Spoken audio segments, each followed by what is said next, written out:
பிரியமானவர்களே, இயேசு கிறிஸ்துவின் நாமத்தில் உங்களுக்கு என் அன்பின் வாழ்த்துக்கள். நல்லா இருக்கீங்களா? சந்தோஷமா இருக்கீங்களா? இந்த இடம் பார்க்குறீங்களா? அழகான மலைப்பகுதி. அங்க சின்ன கப்பல் எல்லாம் இருக்கிறது. இந்த ஒரு கடல், இது செங்கடல், ரெட் சி அப்படின்னு சொல்றோம்ல, எகிப்து தேசத்தில் இருக்கிறது. செங்கடலுடன் ஞாபகம் வருதா? மோசே இஸ்ரவேல் ஜனங்களை நடத்தி கொண்டு வந்த போது இந்த கடலை தான் ஆண்டவர் பிளந்து இதுக்கு நடுவாக நடத்தினார்ல. இப்ப ஆண்டவர் உங்களுக்கு ஒரு வாக்கு கொடுக்கிறார். என்ன வாக்கு தெரியுமா? மீகா 7ஆம் அதிகாரம் 15ஆம் வசனம். நீ எகிப்து தேசத்தில் இருந்து புறப்பட்ட நாளில் நடந்ததை போலவே உன்னை அதிசயங்களை காண பண்ணுவேன். ஆண்டு சொல்றார், என் மகனே மகளே, உன்னை அதிசயங்களை நான் காண பண்ணுவேன். அதிசயம் அப்படின்னு என்னது? ஓ, இப்படியெல்லாம் நடக்குமா, அதிசயமா இருக்கிற அப்படி சொல்லுவாங்கல்ல. இது என்ன பெரிய விஷயம், இது சாதாரண நடக்கிறதான அப்படின்னா அது அதிசயமா இல்ல. இப்படியெல்லாம் நடக்குமா அப்படின்னு கேட்பாங்கல்ல. உங்க வாழ்க்கையில அது நடக்க போகிறாரு. ஏன்னா ஏதோ ஒரு பிரச்சனை, போராட்டம், வியாதியா இருக்கலாம், தேவையா இருக்கலாம், ஒரு மனுஷர் அவர் உபத்திரமா இருக்கலாம், நெருக்கமா இருக்கலாம், உங்க வீட்டுக்குள்ள, பிசினஸ்ல, வேலையில, படிக்கிற இடத்துல, ஊழியத்துல, ஏதோ ஒரு காரியம் இல்ல, ஒரு அதிசயம் நடந்தாரா உண்டு அப்படின்னு சொல்ற மாதிரி இருக்கிறா. எகிப்திலிருந்து புறப்பட்ட நாளில் நடந்ததை போலவே ஒரு அதிசயம் காண பண்ணுவேன். எகிப்தில் இந்த இஸ்ரவேல் ஜனங்கள் நடந்த போது என்ன அதிசயம் நடந்தது? யாத்திராகமம் 14ஆம் அதிகாரத்துக்கு நீங்க வரும்போது அந்த அதிசயத்தை பார்க்க முடியும். இஸ்ரவேல் ஜனங்கள் சுமார் 30 லட்சம் மக்கள், கணவன், மனைவி, பிள்ளைகள், அவருடைய மிருக ஜீவன்கள், அதோடு அடிமைத்தனத்திலிருந்து ஆண்டவர் வெளியே கொண்டு வருகிறார். மோசே வழி நடத்தி கொண்டு வருகிறார். அவங்க இந்த செங்கடலின் கரையில பாளையம். இந்த இடம் கிடையாது, இது எகிப்தினுடைய, நாங்க ஒரு பகுதியில் இருந்து பேசுகிறேன், அதனுடைய ஒரு பகுதி தான் இது. அப்ப அந்த கடற்கரையில அவங்க பாளையம் இறங்கி இருக்கிறாங்க. செப்பா, 400 வருஷம் அடிமைத்தனத்தை நமக்கு விடுதலை கொடுத்த தேவனுக்கு ஸ்தோத்திரம் நீ மகிழ்ச்சியோடு துதித்தாங்களா. திடீர்னு ஒரு சத்தம் கேக்குது. என்ன சத்தம் நீ பார்த்தா? ரதங்களின் இரைச்சல். தூரத்துல பார்த்தா பார்வோனுடைய சேனை, எகிப்தினுடைய ராஜா. அந்த ராஜா எகிப்தினுடைய சேனை முழுவதையும் திரட்டி கொண்டு வருகிறான். இவங்களை மறுபடியும் அடிமைப்படுத்தணும். ஏன்னா இவங்க தான் அவங்க எகிப்தில் இருக்கிற பட்டணத்தெல்லாம் கட்டினவங்க. இவங்க அடிமையா வச்சு சாப்பாடு மட்டும் போடுவாங்க, வேலை செய் கடினமா. அவங்கள இடிச்சு வேலை வாங்கி அடிமைத்தனத்துல வச்சிருந்தாங்க. அப்ப இவங்களை வச்சு எல்லா வேலையும் செஞ்சாங்க. இவங்க போயிட்டா எகிப்துல வேலை செய்ய ஆள் கிடையாது, ரொம்ப கஷ்டம்.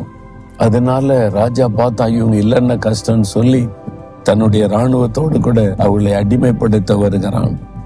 இப்ப இந்த மக்களுக்கு என்ன பிரச்சனை? ஓடி தப்பலான மலைப்பகுதியா இருந்தா கூட அங்கங்க ஓடி அங்கங்க ஒளிந்து கொள்ளலாம். இது கடல், தண்ணிக்குள்ள இறங்குனா அங்கேயே செத்துருவோம். கரையில இருந்தா பார்வனுடைய சேனை வந்துடும். இவர்களை வழி நடத்த ஆண்டவர் பகல மேக ஸ்தம்பம், அக்னி ஸ்தம்பம், அதாவது மேகம், அப்படியே ஒரு மேகம் ஒரு பெரிய பில்லரா பயங்கர உயரத்திற்கு அப்படியே அவங்களை வழி நடத்திக்கிட்டே போறதுக்கு கர்த்தர் அந்த மேகத்திலே முன் சென்றார் என்று சொல்லப்பட்டு இருக்கிறார். பகல்ல மேகமா இருக்கும், ராத்திரி அக்னியா மாறு இருப்பான். அப்ப எல்லாருக்கும் வெளிச்சம் கொடுக்கும், வழி காண்பிக்கும். எவ்வளவு அதிசயம் இல்ல? இதான் அதிசயம். ஆண்டவர் அப்படிதான் அவனை நடத்தினார். அந்த மாதிரி அப்போ ஆண்டவர் முன்னால அந்த மேக ஸ்தம்பத்துல நிற்கிறார். பார்வனுடைய சேனை வருது. முதலாவது அதிசயம் என்ன தெரியுமா? அந்த மேகஸ்தம்பம் அப்படியே விலகி பின்பக்கமாய் போய் பார்வனுடைய சேனைக்கு மிஸ்ரர் மக்களை நடுவாக நிற்கிறாரு. இப்ப அந்த சேனை வர முடியல, கர்த்தர் தடுத்து விட்டார். என் பிள்ளைகளை நெருங்காத, என் பிள்ளைகளை தொடராத, என் பிள்ளைகளை டச் பண்ணாத. ஆண்டவர் குறுக்கே நிற்கிறார். உங்களுக்கும் சத்துருக்கும் நடுவாக கர்த்தர் நிற்பார். உங்களுக்கும் பொருளாத பிசாசுக்கு நடுவாக கர்த்தர் நிற்பார். உங்களுக்கும் உங்களுடைய பிரச்சனைக்கு நடுவாக கர்த்தர் நிற்பார். பயப்படாதங்க, ஆண்டவர் நின்றுட்டார். சரி, அடுத்து என்ன பண்றது? இப்படி எவ்வளவு நேரம் நிற்கும்? முன்னால கடல். ஆண்டு சொல்ல, கடலை பிளந்து விடும் மோசே. மோசே கரத்தில் இருக்க கோலை நீட்டினவுடன் கடல் 2ஆய் பிளக்கிறது. வெட்டாந்தரையில 18 கிலோமீட்டர். அப்படியே நீங்க மேப்ல பார்த்தா தெரியும். செங்கடலினுடைய ஒரு பகுதி அது சூயஸ் கனால், அதுல இருந்து தான் அவங்க மத்திய தரைக்கடல் வரைக்கும் கனல் உண்டாக்கி இருக்கிறாங்க.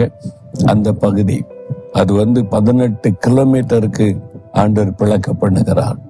18 கிலோமீட்டர் வழி உண்டாக்கி அதுக்கு நடுவில் போறாங்க. கிட்டத்தட்ட 25-30 மீட்டர் உயர ஆழம் கொண்டது. அவ்வளவு உயரத்துக்கு தண்ணீர் கிட்டத்தட்ட 100 அடிக்கு 2 பக்கமும் சுவரை போல தண்ணீர் நிற்கிறது. கற்பனை பண்ணி பாருங்க, தண்ணி அப்படியே நிக்கிற மதுளை போல நிக்கிறது 2 பக்கமும்.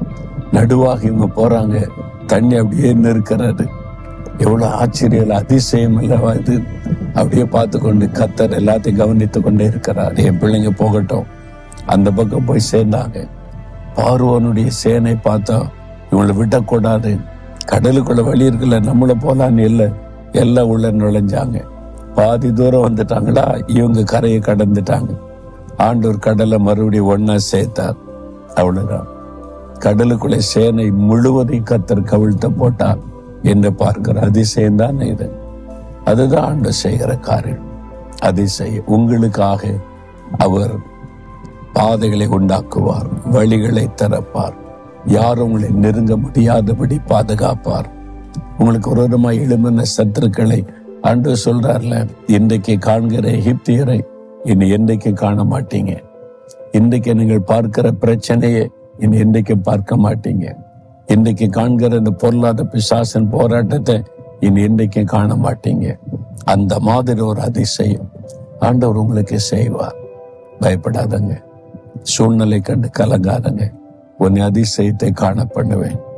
ஒரு அதிசயம் தேவை இருக்குல்ல, ஆண்டவர் பார்த்து கேட்குறீங்களா, எனக்கு இந்த காரியத்தில் ஒரு அதிசயத்தை செய்யுங்க. நீங்க வாக்கு கொடுத்திருக்கிறீங்க, அதை செய்யுங்க ஆண்டவரே கேளுங்க. இன்றைக்கு ஒரு அதிசயமான காரியம் நடக்கும். ஆண்டவரே, இந்த மகன் இந்த மகள் தனக்கு ஒரு அதிசயம் நடக்கணும், இந்த காரியத்துல நடக்கணும்னு விசுவாசத்தோட கேட்கிறாங்க.